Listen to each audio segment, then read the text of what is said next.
Apa sih yang kita inginkan untuk masa depan desa? Warga desa yang sehat, pendidikan yang berkualitas, pendapatan yang meningkat dan merata, lingkungan desa yang tetap lestari, desa aman, nyaman, dan damai berkeadilan. Adat dan budaya desa terlindungi. Semua itu adalah cita-cita kita bersama melalui SDGs Desa. bergandengan dengan seluruh warga sedunia. Melangkah maju, mewujudkan cita-cita bersama. Desa-desa di Indonesia telah menapaki kemajuan. Gotong royong yang tetap terjaga. Fasilitas di desa semakin baik, pendidikan dasar mencukupi. Akan tetap kita tidak boleh lengah, sebab masih banyak tantangan yang menghadapi. pengangguran pemuda desa. Harus diatasi. Penurunan kemiskinan desa harus lebih cepat lagi. Kebakaran hutan harus dihentikan. Kekerasan terhadap perempuan harus dihilangkan. Pekerjaan-pekerjaan yang belum usai ini. Ini harus kita tuntaskan. Jadi, mari berdiri. Mari berdiri. Mari berdiri sebaris. Berjajar bergandengan tangan. Melukis kuntul baris. Mewujudkan cita-cita kita bersama. Dan pastikan Tidak ada satupun warga desa yang tertinggal di belakang. Mari membangun Indonesia dimulai dari desa. 18 tujuan untuk mewujudkan desa yang lebih baik.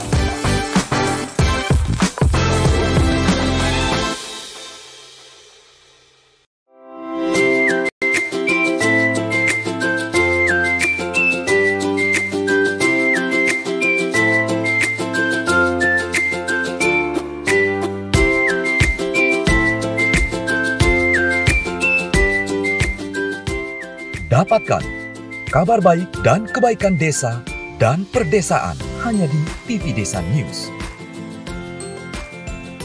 Unduh aplikasinya segera.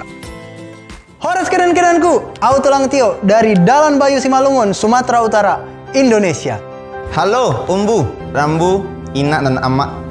Saya Makel dan saya dari Wengapu. Sampurasun, perkenalkan nami Abdi Nadia Arindita di Desa Benteng, Kota Sukabumi, Jawa Barat. Sampurasun, punten sadayana Akang Teteh. Perkenalkan nami Abdi Teh Rijal. Abdi Teh di Desa Rancah, Kabupaten Ciamis, Jawa Barat. Ada 74.953 desa di Indonesia. Tapi masih banyak anak muda yang tidak melihat potensi desanya dan tidak bangga dengan desa. Desa adalah rumah. Dan kita memulai semua karya kita dari desa. Nah, Indonesia teh peryogi leuwih seueur deui anak-anak muda anu kreatif. Pokona mah anu tiasa majukeun desa-desa di era digital ayeuna. Kunaon cing nih kupingkeun sakedap. Soalna Indonesia teh moal katingali lamun ngan aya hiji bulan anu caang di luhur. Tapi Indonesia teh bakal leuwih megah, leuwih katingali deui lamun aya 1000 bintang anu caang di luhurna. Ayo dukung kami dalam memberi perubahan bagi desa-desa di seluruh Indonesia. Caranya tinggal Akang Teteh mengikuti gerakan Ovoy. Bantu kami untuk menjalankan misi ini, membangun desa melalui gerakan One Village, One YouTuber. Bersama Ovoy, kita akan memberi perubahan bagi masa kini dan masa depan. Mari memulai gerakan besar melalui kreativitas pemuda untuk desa. Ovoy, dari desa untuk Indonesia.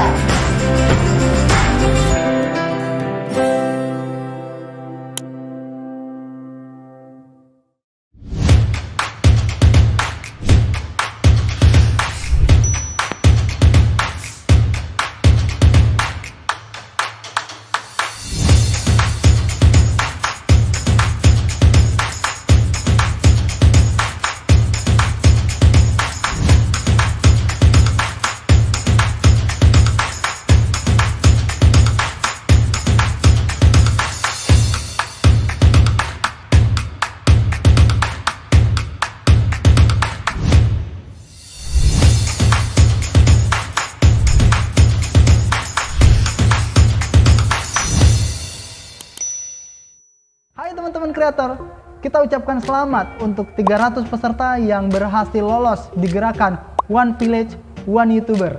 Silahkan periksa email kamu untuk memastikan bahwa kamu telah lolos di gerakan OVOY, dan kita akan memberikan konfirmasi melalui email, dan teman-teman akan mendapatkan link kepesertaan untuk masuk ke Telegram sebagai peserta One Village, One YouTuber. Buat kamu yang belum lolos dan mungkin kamu ketinggalan, jangan khawatir. Karena masa pendaftaran akan kita perpanjang sampai tanggal 20 Desember 2021. Jadi jangan sampai ketinggalan lagi, silahkan daftarkan diri kamu di ovoy.getty.id sekarang.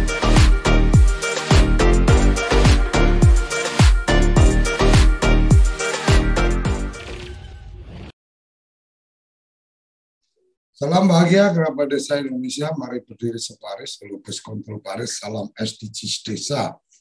Waktu ini kita akan mungkin mendapatkan tutorial tentang bagaimana menggunakan miskinekstrim.kemendesa.go.id.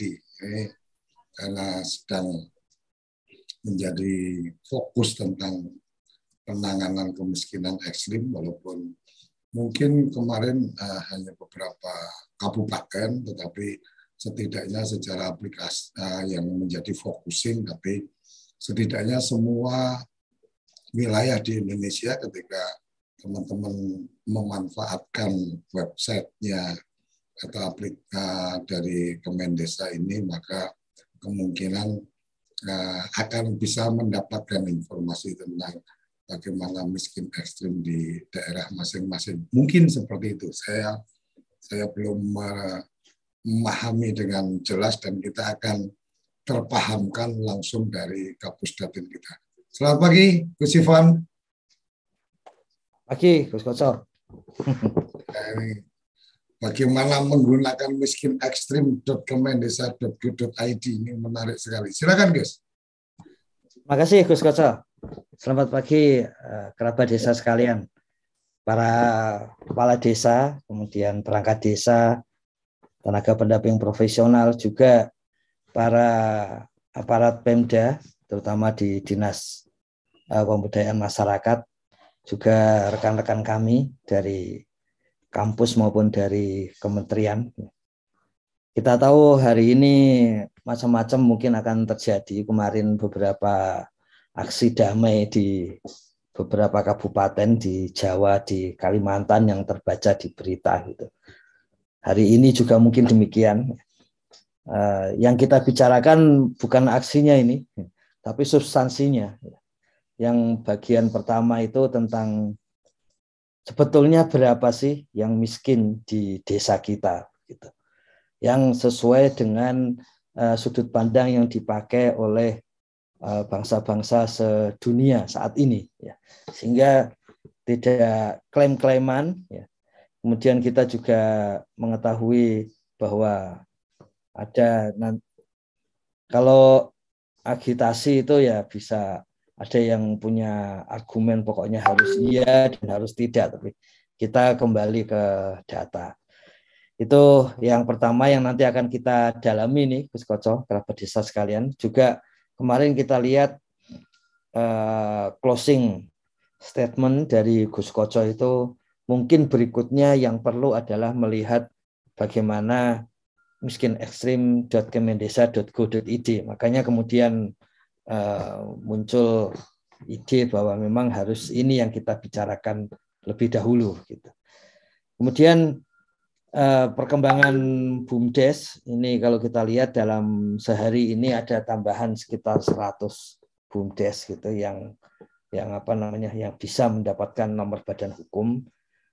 Ada sedikit perubahan, Gus Koco, kerabat desa sekalian, bahwa tidak hanya para menteri yang akan berdiskusi bersama nanti, tapi juga ada apa namanya turut berpartisipasi juga Bapak Presiden Joko Widodo, sehingga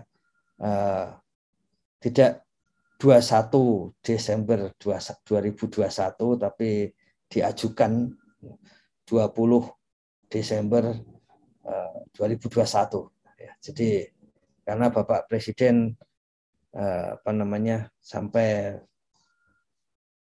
kemarin malam, ya, itu akan ikut serta untuk mendukung BUMDes ini. Jadi satu tambahan dukungan moral, dan tentu saja konsekuensinya akan ada dukungan-dukungan yang lain, material, pelatihan, dan sebagainya.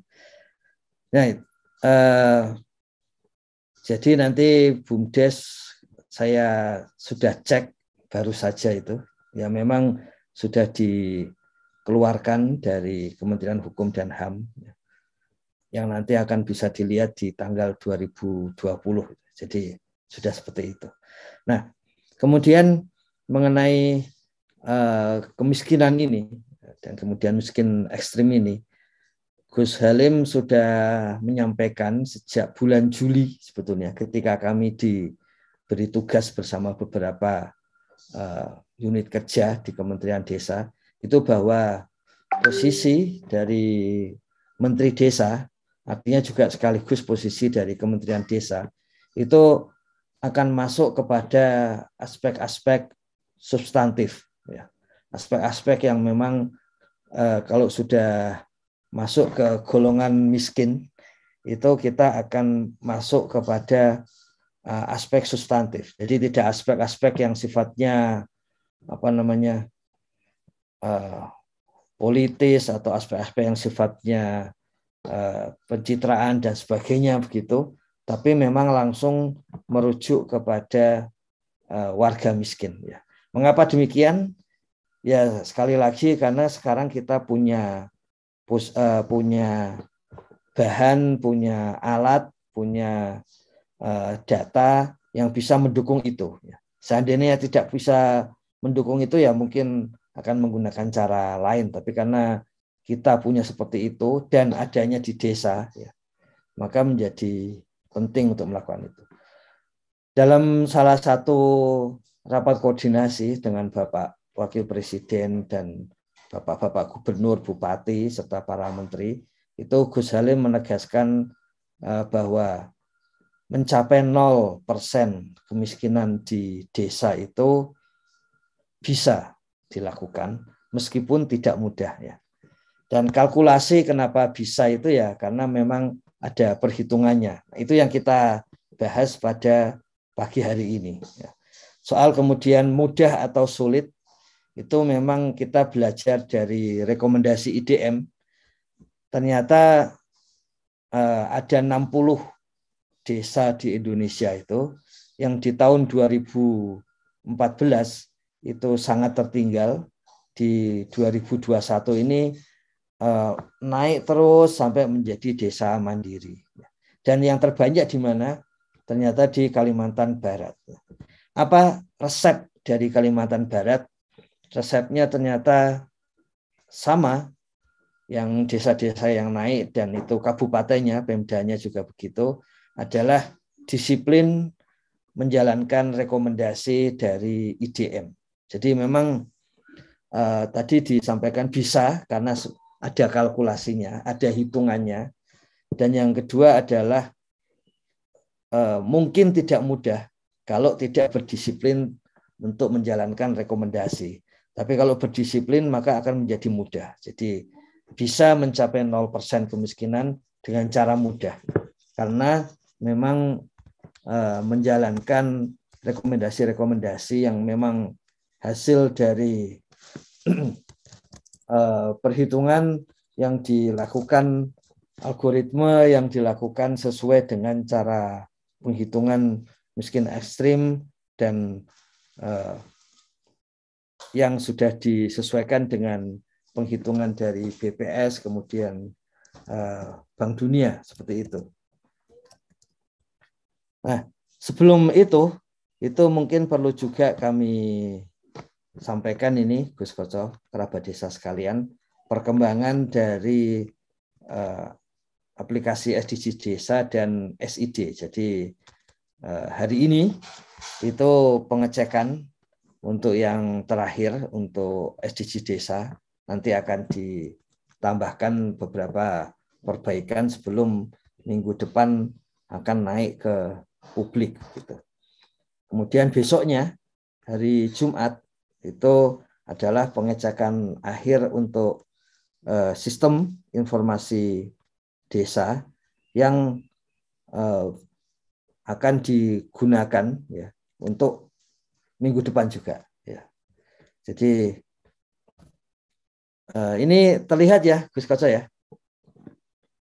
Jadi menu rekomendasi ini kalau kita lihat ini sudah disesuaikan dengan peraturan Menteri Desa nomor 21 tahun 2020 ya. Jadi disesuaikan dengan peraturan Menteri Desa nomor 21 tahun 2020.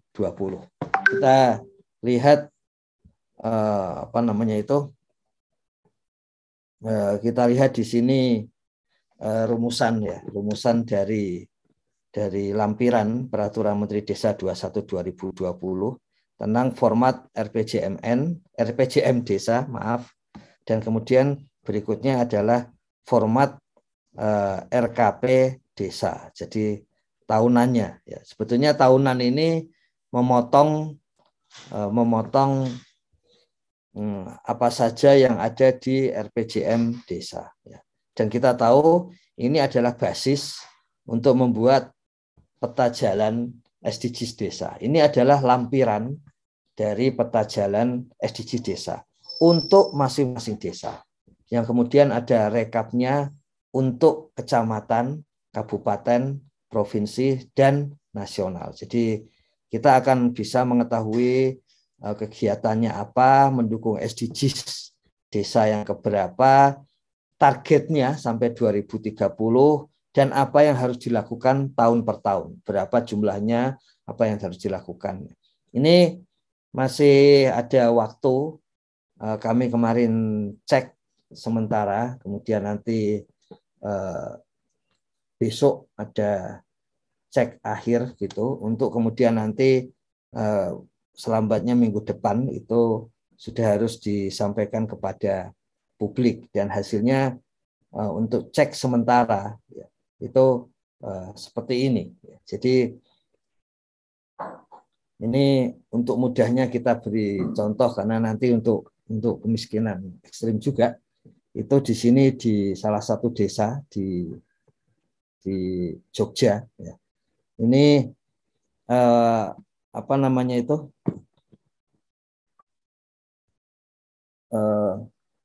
rumusan untuk rekomendasi sudah tersusun dari goals ke 1 sampai goals ke 18. Jadi ini mendukung edisi keberapa. Nah, ini memang ada beberapa apa namanya itu beberapa kolom yang harus diperbaiki ya. Tapi di sini sudah ditunjukkan misalnya kondisi existingnya berapa, dan kemudian target capaian di 2030 berapa. Ini contohnya tolong menolong itu pada saat ini dilakukan oleh 5.841 warga di desa ini. Sementara targetnya supaya 100% warga itu tolong menolong dan gotong royong itu 12.446. Jadi ada target tahunannya sampai ke tahun 2030. Kalau sudah selesai ya, maka memang bisa seperti ini misalnya. Ternyata semua tokoh agama di desa ini berpartisipasi dalam Musdes, sehingga targetnya itu sudah akan sama dengan target di 2030 ya. Jadi ini memudahkan desa. Ini nomor 1, SDG desa 1, SDG desa kedua, apa yang harus dilakukan oleh tiap desa tiap tahun ya. Jadi ada 2 yang harus dilakukan tim teknis yang sub bagian SDG desa itu menyelesaikan sampai ini angka 5.181 misalnya ya. Ini keluarga ya. Ini harus muncul by name by address-nya ya. Jadi ketika mengatakan apa namanya 3 RT, ini RT mana, itu muncul RT-nya. Jadi itu tugas-tugas seperti itu yang itu hanya bisa diketahui, di-download seperti biasa oleh desa saja ya. sementara di atas desa cukup rekap-rekapnya. Jadi ketika desa mendownloadnya, ya, itu maka itu tergantung kepada kondisinya dan kemudian bisa dilihat satu persatu. Ini masih ada revisi-revisi akhir, termasuk penghitungan kalau ada kesalahan-kesalahan biasa itu di bagian sebelum sampai ke publik dicek ulang di tim kami, ada tim teknis, tim yang bagian server untuk melihat keamanan dan sebagainya, kecepatan seperti itu, kemudian ada tim yang bagian aplikasi, ada juga tim di PNS atau di ASN Kementerian Desa yang khusus melihat datanya, membandingkan dengan data yang sudah disusun seperti itu. Jadi, nah yang kita akan lihat terutama tentu saja untuk pagi ini adalah SDGs Desa nomor 1. Ya. Jadi semuanya sudah mulai disusun di bagian-bagian akhir dan kemudian kita akan melihat khususnya ketika menggunakan SDGs Desa nomor 1. Nah, kita sudah sama-sama mengetahui, sekedar mengulang, karena kalau istilah dari Gus Halim itu mengulang itu tujuan utamanya itu meneguhkan niat gitu, supaya tidak melenceng kemana-mana di dalam prosesnya gitu. Jadi SDGs Desa itu pada awalnya memang idenya atau pemikirannya itu muncul atau lahir itu karena ada arahan dari Bapak Presiden. Ini pada waktu Gus Halim pertama kali diminta datang ke istana menjelang waktu diminta menjadi Menteri Desa, PDT dan Transmigrasi. Itu ada 2 arahan penting. Yang pertama, dana desa harus dirasakan oleh seluruh warga desa. Jadi seluruh warga, seperti kita sama-sama ketahui, itu langsung memberikan pengetahuan kepada kita bahwa kalau gitu yang paling enak adalah no one left behind. Kita tahu setelah mendapatkan perintah ini, kemudian Gus Halim menyatakan ada desa surga. Surga singkatan dari semua untuk warga. Dalam bahasa Presiden Joko Widodo, dirasakan seluruh warga desa. Kemudian dalam prosesnya kita ketahui beliau kemudian melakukan localizing atau pelokalan SDGs menjadi SDGs Desa. Harap diingat bahwa SDGs Desa itu oleh Gus Halim sengaja namanya SDGs Desa. Jadi tidak kepanjangan dari Sustainable Development Goals Desa, bukan kepanjangan itu, tapi memang SDGs Desa. Bagaimana dasarnya? Misalnya langsung ditulis oleh Gus Halim waktu itu ya, dalam salah satu rapat di lantai 2 itu diputuskan pasal 1 dari Peraturan Menteri Desa nomor 13 tahun 2020 itu disebut SDGs Desa. Tentu saja tim hukum dari Kementerian Desa melakukan argumentasi dengan kementerian lain, terutama dengan Kementerian Hukum dan HAM yang memang dalam harmonisasi peraturan menteri itu memberikan rekomendasi dan akhirnya banyak memutuskan hal-hal yang kalau sampai ada perdebatan, maka kemudian Kementerian Hukum dan HAM yang memberikan pencerahan-pencerahan, biasanya seperti itu. Nah, saat itu kemudian ditetapkan namanya memang SDGs Desa. Jadi kalau kerabat desa sekalian melihat Permen Desa 13 2020 itu untuk pertama kalinya SDGs Desa itu masuk dalam legal regulasi. Kemudian di dalam Permen Desa 21 2020 itu juga pasal 1-nya SDGs Desa. Karena itu kemudian di legal berikutnya itu namanya adalah SDGs Desa. Jadi memang betul-betul untuk memudahkan. Jadi kita sama-sama tahu Gus Halim sangat memperhatikan diksi. Ya. pilihan kata. Jadi memang sengaja tidak Sustainable Development Goals desa, tapi memang SDGs desa. Nah, jadi untuk seluruh warga SDGs harus dirasakan, itu artinya bahwa indikatornya itu adalah indikator merasakan, mendapatkan manfaat. Dan itu adalah indikator outcome. Jadi ini menarik, sekarang kita jadi belajar bahwa indikator-indikator indikator-indikator dari indeks desa membangun, indikator dari indeks pembangunan desa IPD, IDM. Kalau kita lihat itu isinya adalah indikator output. Bagaimana fasilitas jalan ada di desa, fasilitas kesehatan ada di desa.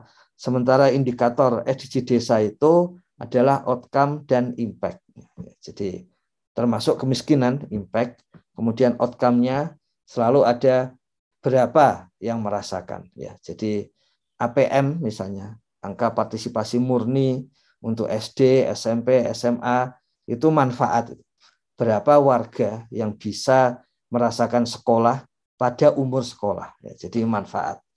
Kalau di indeks yang lama, apakah sekolah itu ada? Fasilitasnya ada. Jadi outputnya sekolah itu ada. Ya. Makanya di sini kata kunci seluruh warga itu menjadi SDGs. Kata kunci dirasakan, nomor 2 juga sama. Dampak, apalagi disebut dampak. Ya. Tidak hanya outcome tapi impact ya, atau dampak. Itu harus lebih dirasakan. Maka bentuk indikatornya adalah indikator merasakan kue pembangunan. Indikator merasakan dampak dari kue pembangunan. Maka kemudian jadilah itu SDGs desa. Nah, kita ketahui pelokalannya seperti ini. Kenapa kita mulai dari sini?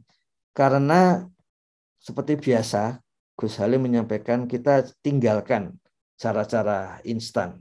Kita akan mulai dengan cara-cara proses. Kemarin kita sudah diskusikan bagaimana pemeringkatan BUMDes tidak lagi akan menggunakan cara instan, ya, tapi cara-cara laju kinerja dari BUMDes. Demikian juga ketika kita menyusun rekomendasi, kemudian menjalankan rekomendasi dari kemiskinan ekstrim misalnya saat ini, sebetulnya ya kemiskinan yang lain juga di desa, itu basisnya tetap pada laju kinerja. Maka kita perlu mencek kembali SDG desa karena desa-desa pada dasarnya di bulan Maret 2021 itu sudah mengumpulkan banyak data yang kemudian sekarang digunakan untuk kemiskinan desa itu. Nah itu jadi tidak muncul serta-merta misalnya di bulan Desember gitu. Tapi memang sudah ada desa yang memulai sejak Maret, ya, sejak Maret. Dan kita tahu yang penting di sini tetap akan disesuaikan dengan desa, ya. Disesuaikan dengan budaya desa, dengan lembaga desa yang ada di SDGs desa nomor 18.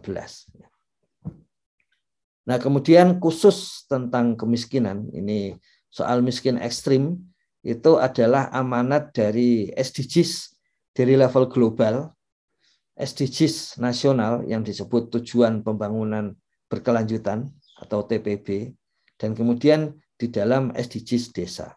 Memang untuk SDGs desa, karena memang ada kebutuhan di desa, itu di situ dibedakan nanti, ada yang miskin ekstrim, sesuai amanat SDGs dan TPB tadi tujuan pembangunan berkelanjutan, tapi juga ada yang miskin, ya, miskin yang bukan miskin ekstrim.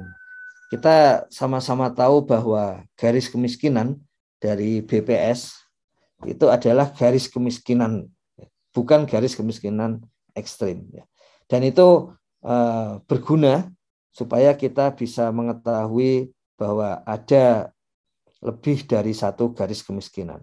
Salah satu kritik dan kemudian rekomendasi dari almarhum Profesor Sayogyo, ini yang pertama kali di tahun 1977 mengeluarkan garis kemiskinan, itu ketika kemudian BPS di tahun 84 pertama kali menyusun garis kemiskinan, itu Profesor Sayegyo mengusulkan garis kemiskinan jangan hanya satu, ya, tapi harus lebih dari satu.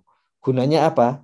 Kalau dalam SDG desa itu Pak Dito Wikantosa itu mengusulkan ada darurat SDGs. Ya. Darurat SDGs itu adalah level angka capaian SDGs yang sangat rendah sehingga itu menjadi prioritas perhatian. Demikian juga Profesor Sayegyo ketika mengusulkan lebih dari satu garis kemiskinan itu memang supaya nanti ada warga yang sudah terlanjur sangat-sangat miskin, ya. Meskipun zaman dahulu istilahnya melarat itu ya biasa-biasa saja, tapi sekarang kalau kita katakan melarat itu seakan-akan terlalu peyoratif gitu, ya. Jadi maka ada garis kemiskinan ekstrim yang itu adalah beberapa kali kalau kita cek ada juga jejak digitalnya itu bahwa itu 80% dari garis kemiskinan BPS. Jadi angka 1,99 US dollar per orang per hari. Tapi jangan lupa Parity Purchasing Power, PPP, itu setara dengan 12.000 per orang per hari. Banyak yang misalnya di TV-TV kadang masih ditulis 1,99 itu sekitar 29.000, 30.000 per orang per hari. Bukan seperti itu. Jadi karena di sini Parity Purchasing Power artinya nilai 1,99 US dollar di Amerika itu kalau di kita itu dapat apa saja. Yang sering disampaikan bahwa penghitungannya menggunakan burger karena sudut pandang Amerika. Jadi di sana harga burger berapa dolar, tapi di Indonesia ternyata harga burger jauh lebih murah, jauh lebih murah. Makanya bukan 30.000 rupiah per orang per hari per kapita atau per orang per hari, tapi 12.000. Ya. Di beberapa wilayah 11.000 sekian, sementara kabupaten yang lain 12.000 sekian. Cara menghitung warga miskin ekstrim di desa, di dalam SDG desa, itu seperti ini. Jadi 80% dari garis kemiskinan kabupaten masing-masing. Jadi kalau kita ingin melihat nanti seperti itu. Dan selama ini itu ada pertentangan antara sudut pandang kemiskinan makro dan sudut pandang atau paradigma kemiskinan mikro. Dan salah satu kritik yang saling disampaikan, yang makro mengatakan bahwa mikro, tapi tidak mikro itu ada by name by address, ada namanya, ada alamatnya, karena mikro dilihat orangnya. Tapi ketika ditarik ke makro kok katanya sudah ditangani semua. Kenapa pas ditarik makro dengan survei Susenas tiap bulan Maret dan bulan September kalau untuk tahun-tahun ini. Kalau tahun ini bahkan 2021 ada Susenas Mini di bulan Desember. Kenapa ketika ditarik survei kok masih ada saja orang miskin? Saat ini menurut BPS 15 juta 13 ya sekitar 15 juta warga desa masih miskin, itu 12,9% dari seluruh penduduk desa di Indonesia. Jumlah penduduk desa di Indonesia perkiraan BPS 118 juta jiwa. Nah, mengapa seperti itu? Kemudian yang mikro mengatakan bahwa kritik terhadap kemiskinan makro itu mengatakan ada 15 juta orang. Itu di mana 15 juta orang? Mengatakan di kabupaten saya ini yang miskin sekian puluh ribu orang. Itu siapa orangnya? Yang tahu orangnya adalah yang miskin mikro. Miskin mikro selama ini sering menggunakan pendekatan aset. Rumahnya seperti apa, jendelanya, dan sebagainya. Miskin makro menggunakan pendapatan. Jadi salah satu sudut pandang metodologis yang kemudian tidak klop itu seperti itu. Nah, SDG desa menyadari hal itu. Dan salah satu cara yang digunakan adalah ya desa menyiapkan semua datanya. Makanya di dalam kuesioner SDG desa itu desa menyiapkan semua datanya. Bisa dihitung dengan cara lama miskin makro, bisa dihitung dengan cara lama miskin mikro. Ya. Bisa dibuat begitu. Nah, yang menarik dengan cara begitu, karena saat ini keputusan dari Bapak Wakil Presiden, keputusan pemerintah menggunakan penghitungan Bank Dunia dan yang diadopsi oleh BPS, artinya penghitungan makro, ya. Maka temuan yang menarik pada tahun ini adalah desa menyediakan penghitungan miskin makro, tapi tetap by name, by address. Ya. Jadi kalau kita itu pemerhati, kita itu peneliti, ahli kemiskinan, itu ini adalah satu temuan baru yang sangat menarik. Miskin, hitungannya miskin makro, tapi bisa by name, by address. Itulah sumbangan desa yang penting antara lain ya, yang penting pada tahun ini berkaitan dengan SDGs dan terutama SDGs nomor 1, SDG desa nomor 1 juga. Itu adalah makro hitungannya, tapi tetap bisa by name, by address. Ya, jadi seperti itu. Nah, bagaimana hal itu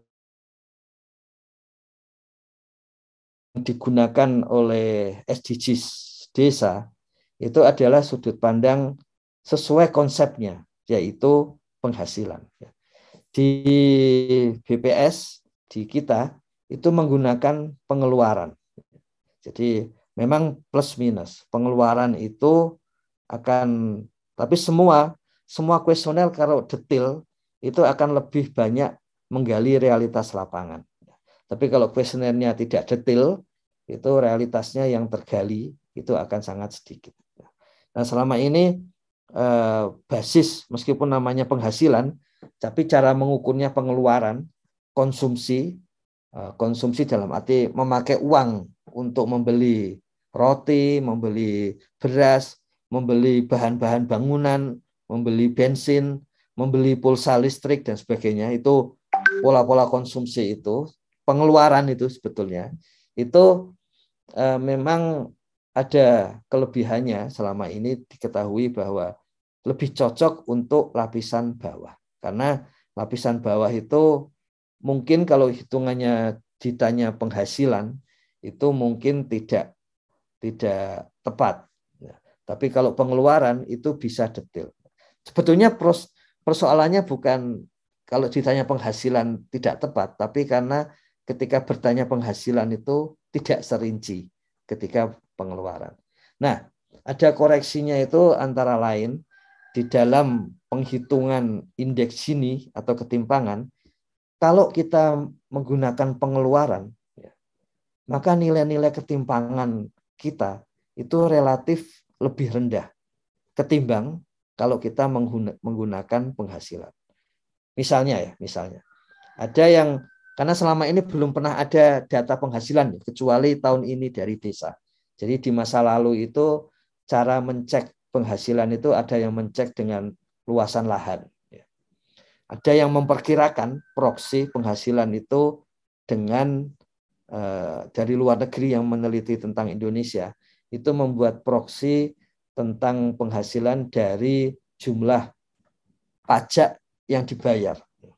Nah, begitu menggunakan jumlah pajak yang dibayar, kemudian diperkirakan bahwa pajak itu adalah senilai sekitar 10% dari penghasilannya, maka kemudian indeks Gini-nya itu, indeks Gini basis penghasilan yang ditafsir dari pajak, itu ternyata jauh lebih tinggi. Hampir setengah kali lipat dari kondisi kalau menghitung indeks Gini basis pengeluaran. Nah, itulah yang kemudian membuat keputusan ketika kuesioner SDG desa itu basisnya adalah penghasilan. Juga ada masalah yang lain, ketika kita bertanya pengeluaran, itu selalu pengeluaran adalah recall atau mengingat seminggu terakhir. Jadi meskipun konsepnya itu impact kemiskinan, tetapi metodenya adalah output seminggu terakhir. Bagaimana kita tahu itu metode output? Karena begitu diberi tambahan penghasilan dan di sekitarnya disediakan pasar, maka langsung konsumsi akan meningkat. Nah, yang tidak meningkat itu dengan cepat adalah kalau kita belajar dari survei-survei Susenas, itu ternyata adalah pertanyaan tentang pengeluaran tahunan. Dan itu selalu aset. Pengeluaran tahunan untuk membeli baju, untuk membeli barang-barang di rumah. Nah, kita belajar dari situ, maka kemudian penghasilannya, penghitungannya adalah setahun terakhir. Kenapa tidak rata-rata tahunan? Karena kalau kita bertanya rata-rata tahunan, nanti hasilnya itu analisis. Hasilnya itu opini. Tapi kalau kita tanya pengalaman, setahun terakhir ini berapa padi yang dihasilkan. Kalau pas respondennya atau warganya itu menanam padi ya. Kemudian dari padi itu dapat uang berapa? Dari padi itu dapat uang berapa? Setahun terakhir ini karetnya berapa yang dijual? Dapat berapa rupiah? Jadi bertanya pengalaman. Jadi karena itu kemudian disusun basisnya penghasilan dan dibuat sedetil mungkin. Kita tahu bahwa salah satu strategi menggali realitas lapangan adalah bertanya sedetil mungkin. Jadi karena itu bentuknya menjadi seperti ini. Yang menarik adalah selama bulan dari Agustus akhir sampai bulan November, itu sebetulnya desa-desa kita ada tim dari Setwapres, ada tim dari staf khusus Bapak Presiden yang menangani ekonomi desa, ada tim dari Kementerian Keuangan, tim dari Kementerian Menko Perekonomian, Menko PMK, termasuk dari Kementerian Desa tentu saja, yang datang ke desa-desa, yang menanyakan kepada perangkat desa, kepada warga desa. Salah satu pertanyaan kuncinya adalah, apakah di desa ini ada warga miskin ekstrim daftarnya? Dan jawaban dari kepala desa, perangkat desa, sejauh dilaporkan oleh tim-tim tadi, itu adalah tidak tahu. Makanya itu menunjukkan pentingnya kita berdiskusi pada pagi hari ini, supaya kepala desa, warga desa, perangkat desa, itu mengetahui bahwa sudah ada data di tempatnya. Asalkan masuk ke dalam dashboard sdgs.kemendesa.go.id yang tadi, itu maka otomatis juga bisa mencek kemiskinan ekstrim di desanya masing-masing.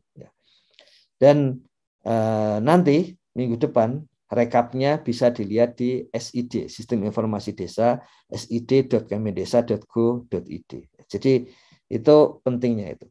Tapi semua tim yang terjun ke lapangan itu mereka sudah melihat kuesioner SDGs desa, sehingga bisa membayangkan tim-tim pusat yang datang ke desa-desa itu bahwa memang seharusnya ada miskin dan miskin ekstrim di desa yang bisa diukur, karena kuesionernya menunjukkan bisa, karena datanya kalau terkumpul itu menunjukkan bisa gitu. Jadi seperti itu. Makanya pagi ini kita melihat kuesionernya sudah dilihat banyak pihak, dan kemudian karena itu berbagai Pemda di kabupaten dan kemudian provinsi sudah bekerja sama untuk memanfaatkan data SDG desa, rekapnya untuk mengetahui masalah, kemudian bagaimana mengalokasikan kegiatan dan anggaran,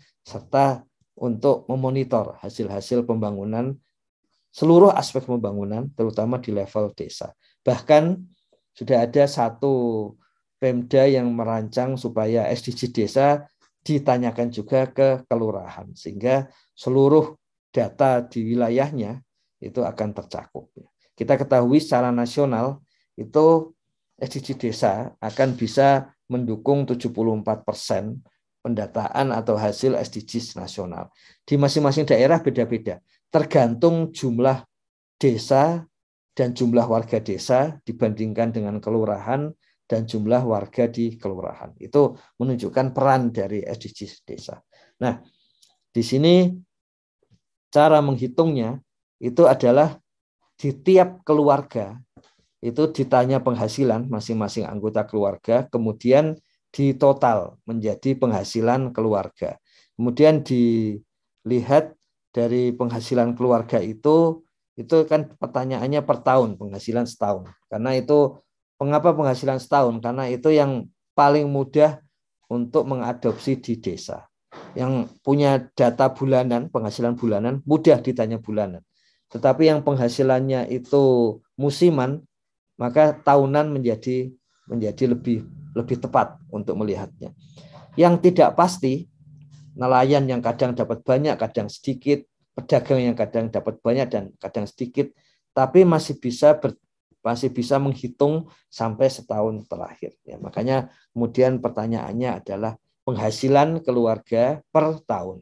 Setelah itu di rata-rata untuk masing-masing anggota keluarga, jadi kalau anggota keluarganya 3, penghasilan setahunnya sekian puluh juta, kemudian dibagi anggota keluarga, lalu dibagi lagi 12, sehingga ketemu angka berapa penghasilan per warga di desa kita per bulan. Ya, jadi cara menghitung penghasilan per warga per bulan seperti itu. Mula-mula ada penghasilan tiap anggota keluarga digabungkan, kemudian karena itu penghasilan per tahun dibagi 12, maka dan dibagi keluarga dibagi 12, ketemulah angka penghasilan per warga per tahun.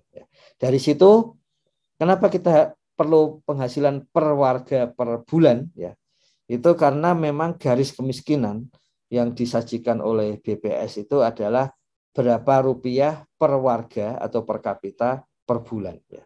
Sehingga di situ mudah untuk menghitung 80%-nya garis kemiskinan ekstrim berapa di tiap kabupaten, dan kemudian tinggal melihat tadi pendapatan per warga per bulan itu, kemudian dikaitkan dengan garis kemiskinan 80% dari garis kemiskinan, itu akan jadi warga miskin ekstrim. Antara 80% sampai 100% garis kemiskinan warga miskin. Di atas garis kemiskinan warga tidak miskin. Jadi cara melihatnya semudah itu. Nah, saat ini per tadi pagi itu data yang terkumpul, harap kita ingat ya, bahwa ketika kita menggunakan miskinekstrim.kemendesa.go.id itu praktis kita menggunakan seluruh jawaban atas pertanyaan keluarga, kuesioner keluarga, dan pertanyaan kuesioner warga. Jadi seluruh pertanyaan itu digunakan, jawabannya seluruhnya digunakan. Apa konsekuensinya? Konsekuensinya adalah ketika desa mengambil data olahan, maka pada dasarnya itu adalah sistem mengolah seluruh warga desa. Jadi kalau warga desa kita, tadi contohnya desa Sri Mulya tadi ya, 12.000, ketika kita menarik data miskin, itu kita sedang meminta sistem mengolah seluruh kuesioner keluarga dan warga 12.000 warga desa. Ya. Dan itu tentu saja membutuhkan waktu yang tidak sedikit. Makanya ketika kita mendownload, mengambil data, misalnya contohnya yang sering kita beri contoh itu warga dari desa Aifat di Maibrat, ya. Itu karena jumlah penduduknya, warganya sedikit, ketariknya mudah. Tapi untuk desa, apalagi di Bandung yang bisa puluhan ribu, ya, itu menariknya mungkin butuh lebih dari 1 hari. Jadi yang penting jangan putus asa, refresh lagi sampai datanya muncul. Ini yang di Jogja tadi butuh waktu 1 hari sebelum seluruh warganya itu teranalisis dan kemudian masuk ke miskinekstrim.kemendesa.go.id. Jadi per tadi pagi ada 98,8 juta jiwa warga desa yang dikumpulkan oleh relawan pendataan desa, Pokja relawan pendataan desa. Ada 32,9 juta data keluarga, ada 509.000 data rukun tetangga, wilayah rukun tetangga, dan ada 46.000 data kuesioner desa. Ya. Jadi ini data sampai per tadi pagi. Jumlah relawannya berapa? 1,6 juta relawan desa. Ya. Saya akhir minggu lalu saya ditelepon oleh ibu saya. Ya. Itu karena ibu saya salah satu pendengar setia. Salah satu cara untuk bertemu wajah dengan anaknya ya ikut SDGs, sarapan SDGs desa.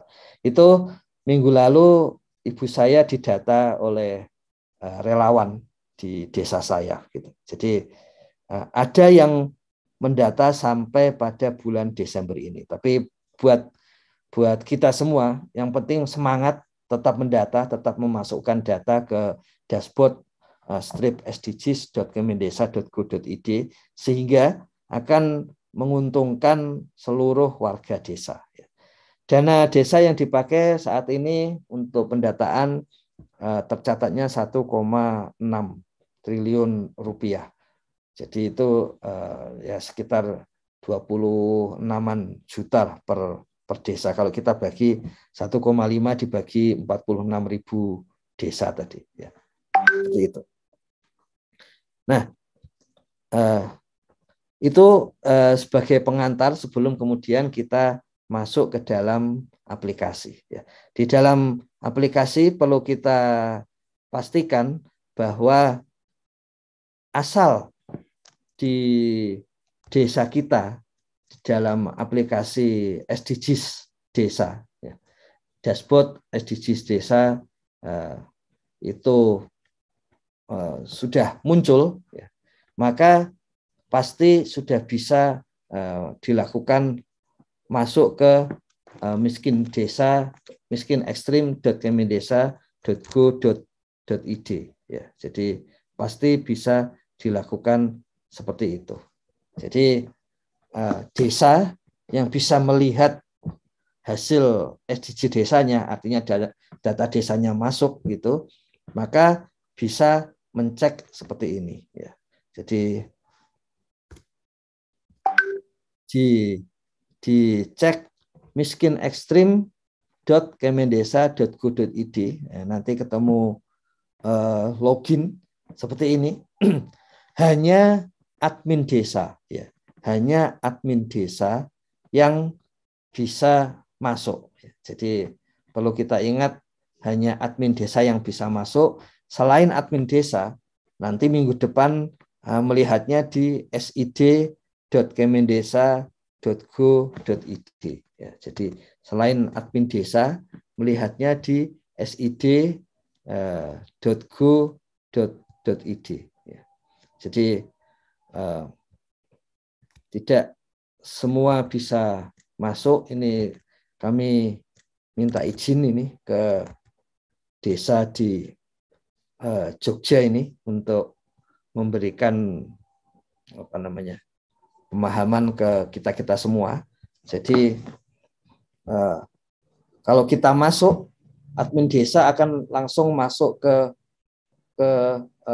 tiap-tiap warganya, ya, tiap-tiap warganya. Jadi ketika masuk akan bentuknya seperti ini, ya. Kemudian harap diingat Gus Halim menyampaikan konsolidasi data. Ya, konsolidasi data itu membuat ada menu di bawah ini submit. Ya. Submit itu artinya sudah yakin datanya benar. Ya. Kemudian di submit. Ya. Bagaimana data desa bisa tahu? Ya kalau untuk desa gampang, tinggal download, tinggal ambil data. Ya. Kalau sudah ada datanya, tinggal ambil data dan kemudian nanti datanya akan muncul, ya, siapa yang miskin dan tidak miskin gitu di masing-masing desa.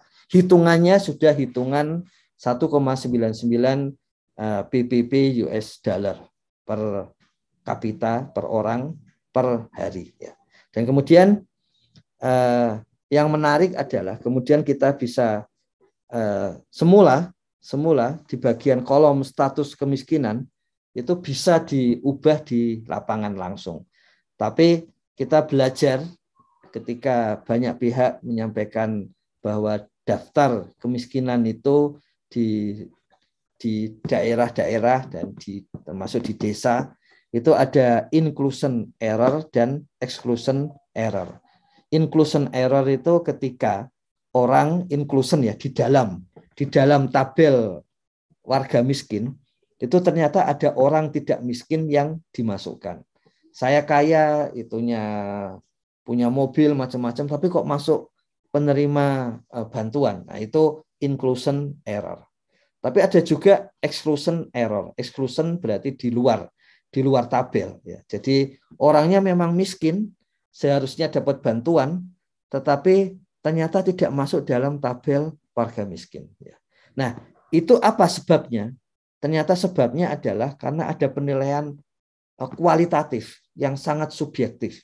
Yang sebetulnya subjektif tidak salah, tapi ketika kemudian ditambah dengan kepentingan-kepentingan yang di luar kemiskinan, itu yang membuat datanya seperti itu.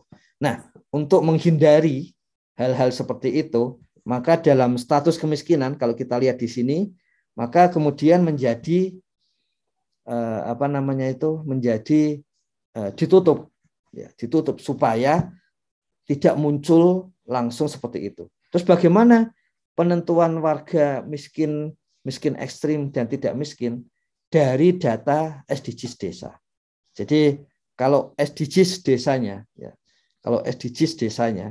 ini sudah muncul datanya, ya, maka data orang per orang di SDGs desa itu yang akan menentukan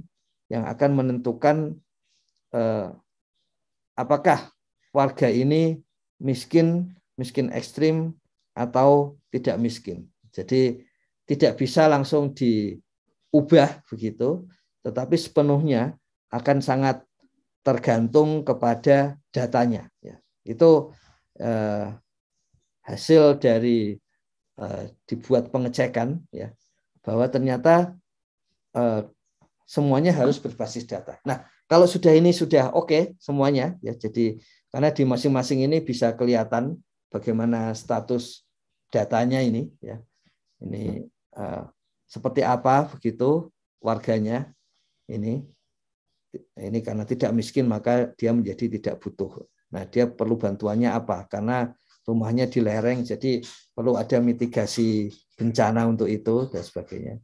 Ini tidak butuh apa-apa kecuali mungkin beberapa bantuan jika dibutuhkan. Nah ini hal-hal bagaimana kondisi ini muncul, ya, kolom kondisi itu muncul sepenuhnya adalah berbasis pada data SDGs desa. Ya, misalnya di sini menjadi muncul ini berbasis data SDGs desa. Ya. Jadi kelihatan untuk masing-masing keluarga itu apa butuhnya, ya. Dan itu terlihat dari penyusunnya seperti itu. Setelah selesai semua, yakin, maka langsung di-upload, di-submit. Nah, submit hanya bisa 1 kali dalam 1 tahun. Ya. Submit 1 kali dalam 1 tahun. Kemudian ditanya konfirmasi. Kalau kita oke, telah disubmit.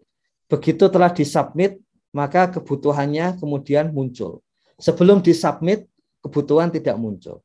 Setelah disubmit, maka kebutuhan akan menjadi muncul. Ya. Jadi harus submit dulu tadi. Setelah itu kemudian kebutuhan akan muncul. Jadi seperti tadi bahwa ketika submit pada dasarnya sistem itu menganalisis, mengolah supaya kemudian muncul kebutuhan. Ya. Dan kebutuhannya orang per orang. Kita tahu di desa ini jumlah penduduknya sampai 12.000, jadi sehingga di situ menjadi agak rumit karena yang dihitung banyak. Sebetulnya soalnya gitu. yang dihitung banyak. Jadi jangan sungkan, ini klik lagi ya. Tadi juga sama, pas kita mengatakan status ini, itu juga jangan lupa untuk refresh tabel terus menerus ya, sehingga muncul kebutuhan. Nah, nanti sambil nunggu kebutuhan kita lihat contohnya di desa lain yang memang sudah muncul kebutuhannya ini, supaya kita nggak terlalu lama melihatnya ya. Jadi nah, kalau sudah ada kebutuhan, ini sudah muncul ya, maka ini sudah kebutuhan orang per orang ya. Baik yang miskin ekstrim maupun yang tidak miskin. Jadi semua kebutuhan warga desa sekarang sudah bisa kita ketahui. Makanya ini praktis menggunakan seluruh data yang ada di desa. Jadi ini kebutuhannya seperti ini, yang beda dengan kebutuhan dari warga desa yang lain ya. Untuk miskin ekstrim ini ya, itu kebutuhan tiap warga ini untuk saat ini disepakati supaya isinya adalah untuk khusus warga miskin ekstrim ya.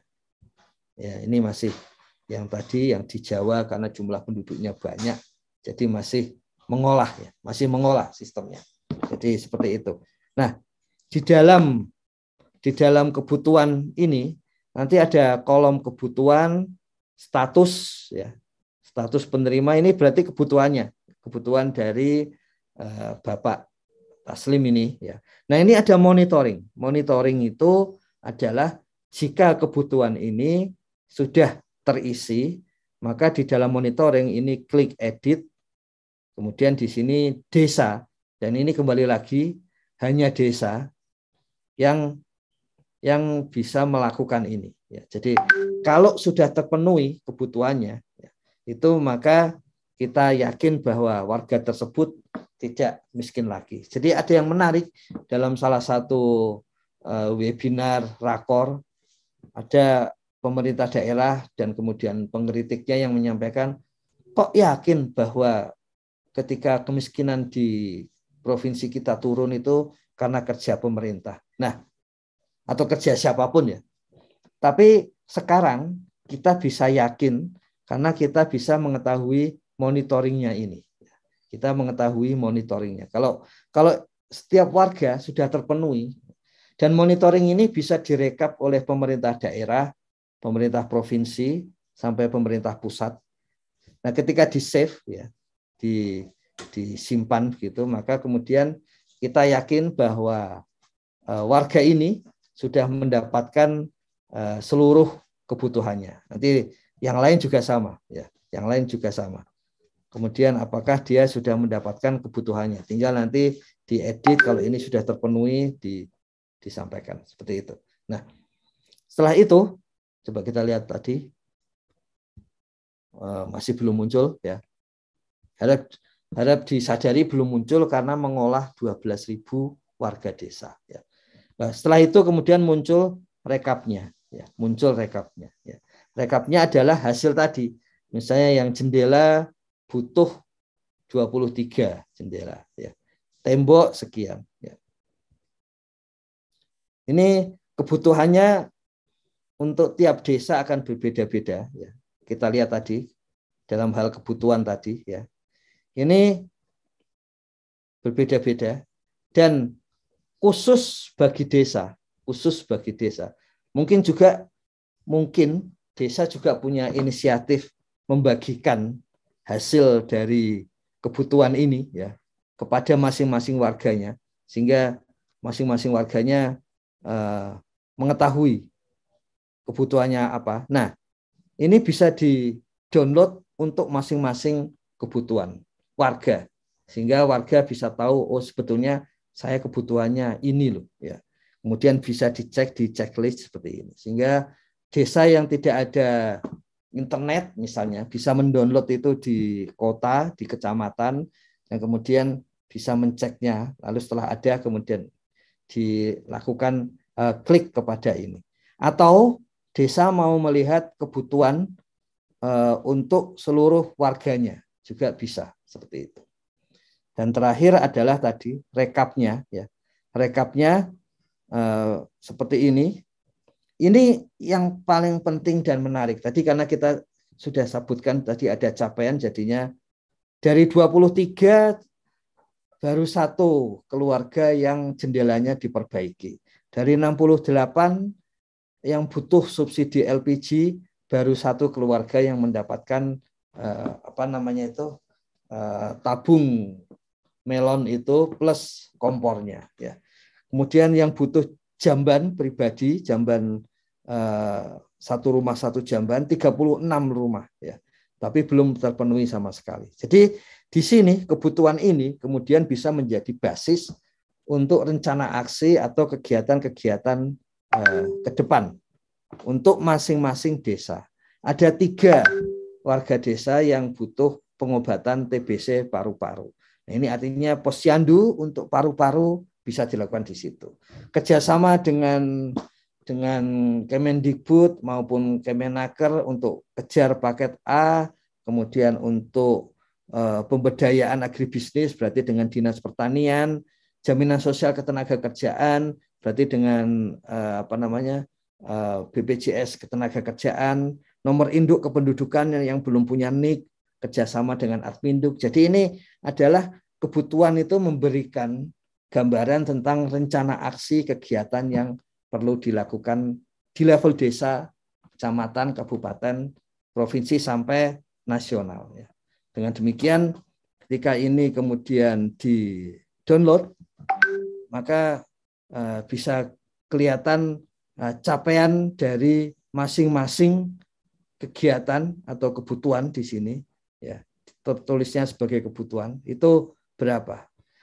Padat karya ada 6 orang di desa kita yang harus ikut supaya bisa lepas dari kemiskinan. Seperti itu misalnya. Listrik harus diberikan, ada listrik kepada 5 keluarga yang ada di desa kita. Ya.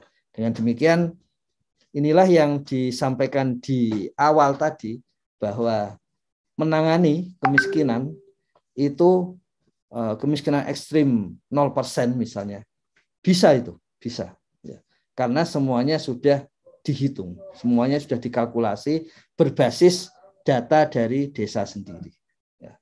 Tinggal itu bisa dilakukan, sulit atau mudah, itu tergantung rekomendasi kebutuhan ini dijalankan apa tidak. Jadi kalau dijalankan, itu tentunya menangani kemiskinan sampai 0% itu mudah.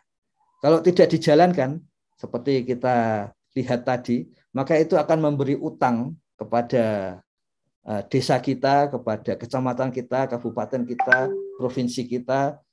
Utang tahun depan nanti yang tadinya harus dijalankan jadi harus double dijalankan di tahun depan.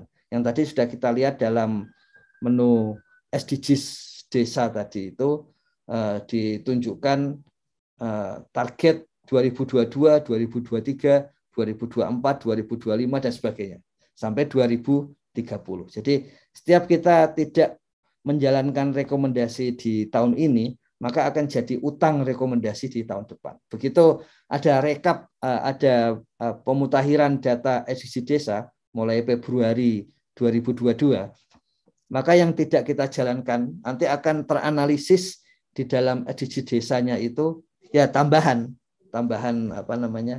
yang harus dilakukan untuk tahun 2023. Ya. Nah kiranya seperti itu, Gus Koco, kerabat desa sekalian. Mohon maaf ini agak lama sehingga lebih dari jam 7. Seperti biasa, jika dibutuhkan lebih lanjut, kita akan diskusi lewat WA Group dan WA lebih lanjut. Begitu, Gus Koco, kerabat desa sekalian. Terima kasih. Oke, terima kasih. Luar biasa ini. Bagaimana menggunakan miskinekstrim.kemendesa.go.id. Tapi yang harus dipahami bahwa ketika masuk ke miskinekstrim.kemendesa.go.id, maka yang bisa berakses adalah admin desa.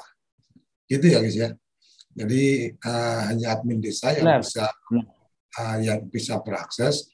Oleh karenanya kerabat desa dan juga teman-teman di desa apabila kemudian ingin mengetahui informasinya dan seterusnya, maka seizin kepala desa dan berhubungan dengan admin desa baru kemudian bisa mungkin sekedar melihat yang ada di situ, tetapi bahwa rekap atau kemudian data keseluruhan setelah dilakukan konsolidasi dan keluar informasi umumnya, maka nanti bisa diakses di SID kemendesa.go.id. Kira-kira pemahaman saya seperti itu. Jadi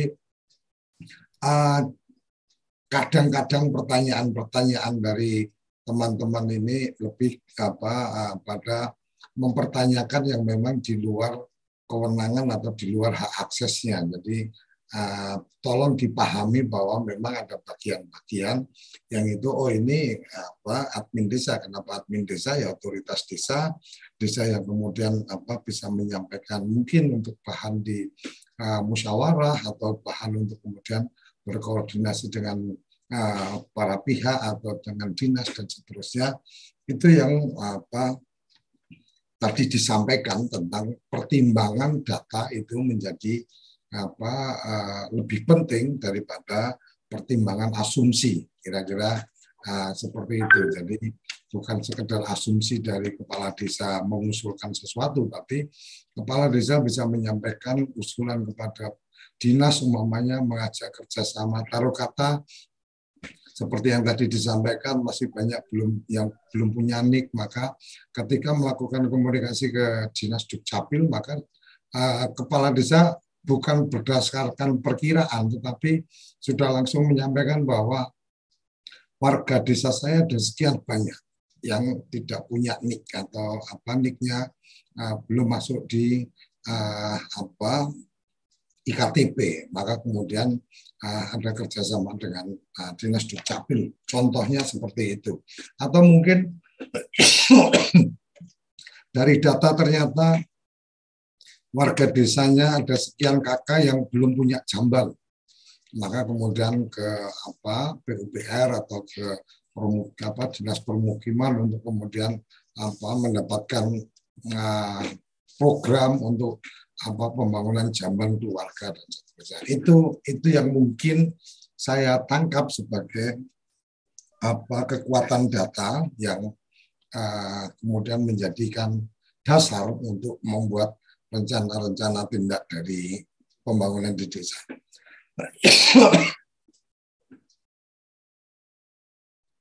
Itu kira-kira yang luar biasa yang kita bisa dapat dalam sesi kali ini, dan semoga migrasi data ini kembali lagi nih, migrasi data yang karena memang saya sih lebih suka melihat sebagai satu insiden ya, force majeure, sesuatu yang tidak pernah direncanakan tetapi kemudian terjadi. Semoga migrasi data yang dari aplikasi itu bisa segera terselesaikan tuntas sehingga kemudian data-data menjadi segera terisi dan teman-teman di desa mempunyai dasar data yang lebih valid karena data-data warga, data-data RT dan seterusnya semua sudah masuk di sistem. Dan kalau toh mungkin belum, ya setidaknya di 2022 masih mungkin untuk diagendakan melakukan updating data. Sampai di sini kerabat desa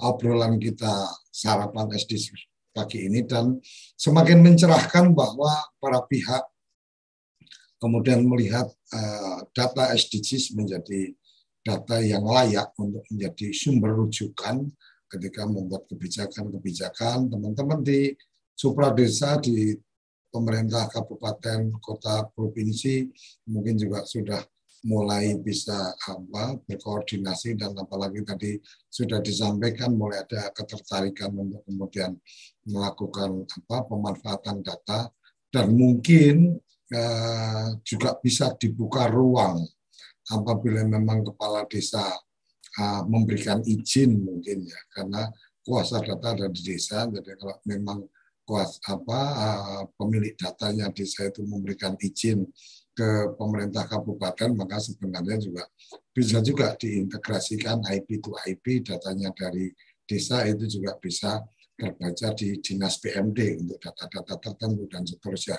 Itu urusan yang sangat teknis yang sangat mungkin dilakukan sejauh memang kemudian dari desa memberikan izin, karena memang pemahaman saya Kementerian Desa pun tidak akan memberikan izin kalau dari desanya tidak memberikan izin, karena kuasa datanya ada di desa. Oke, itu yang kita bisa sampaikan dan kita bisa terima dari Gus Ivan. Kita akan bertemu setiap Senin sampai Jumat, dan nggak terasa besok sudah hari Jumat, jadi kesempatan bertanya ke Kapus Datin. Semoga nanti ada ruang untuk bertanya dan diberikan pencerahan oleh Kapus Datin di hari Jumat depan. Sampai di sini kerabat desa, salam bahagia kerabat desa Indonesia. Mari berdiri sebaris, lupus kontur baris, salam SDGs desa, salam desaisme. Terima kasih. Autulang Tio dari Dalan Bayu Simalungun, Sumatera Utara, Indonesia. Halo Umbu, Rambu, Ina dan Amak. Saya Makel dan saya dari Wengapu. Sampurasun, perkenalkan nami Abdi Nadia Arindita di Desa Benteng, Kota Sukabumi, Jawa Barat. Sampurasun, punten sadayana Akang Teteh. Perkenalkan nami Abdi Teh Rijal. Abdi Teh di Desa Rancah, Kabupaten Ciamis, Jawa Barat.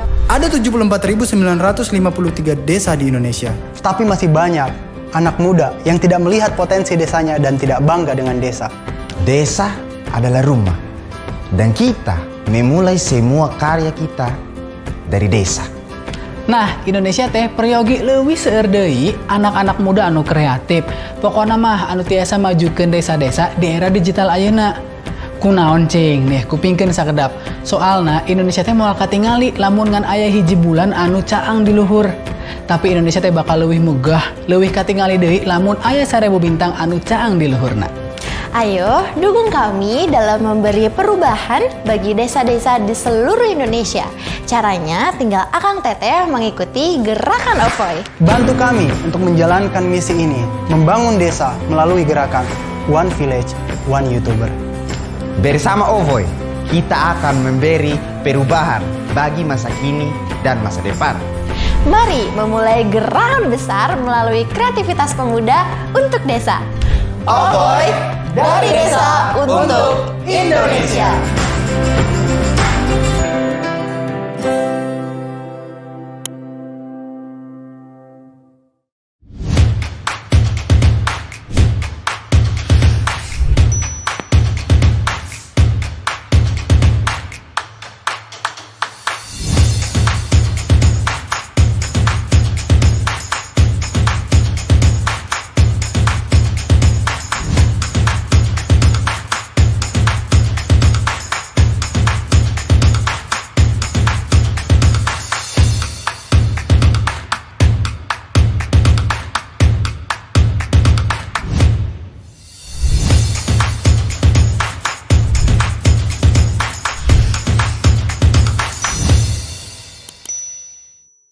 Hai teman-teman kreator, kita ucapkan selamat untuk 300 peserta yang berhasil lolos di gerakan One Village, One YouTuber. Silahkan periksa email kamu untuk memastikan bahwa kamu telah lolos di gerakan OVOY, dan kita akan memberikan konfirmasi melalui email, dan teman-teman akan mendapatkan link kepesertaan untuk masuk ke Telegram sebagai peserta One Village, One YouTuber. Buat kamu yang belum lolos dan mungkin kamu ketinggalan, jangan khawatir. Karena masa pendaftaran akan kita perpanjang sampai tanggal 20 Desember 2021. Jadi jangan sampai ketinggalan lagi, silahkan daftarkan diri kamu di ovoy.geti.id sekarang.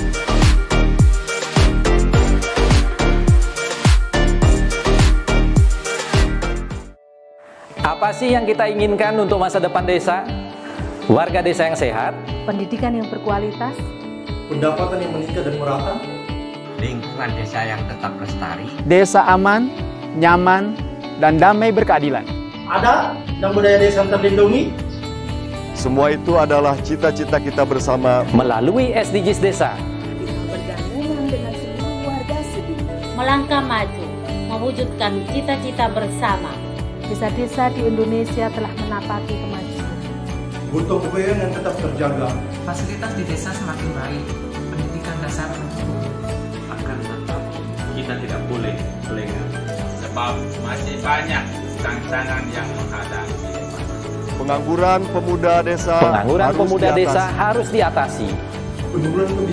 Penurunan kemiskinan desa harus lebih cepat lagi. Kebakaran hutan harus dihentikan.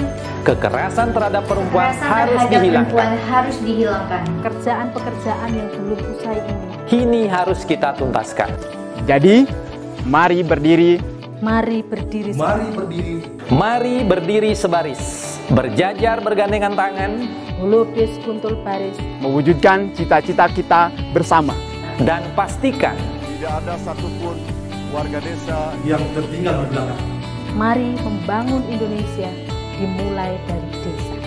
18 tujuan untuk mewujudkan desa yang lebih baik.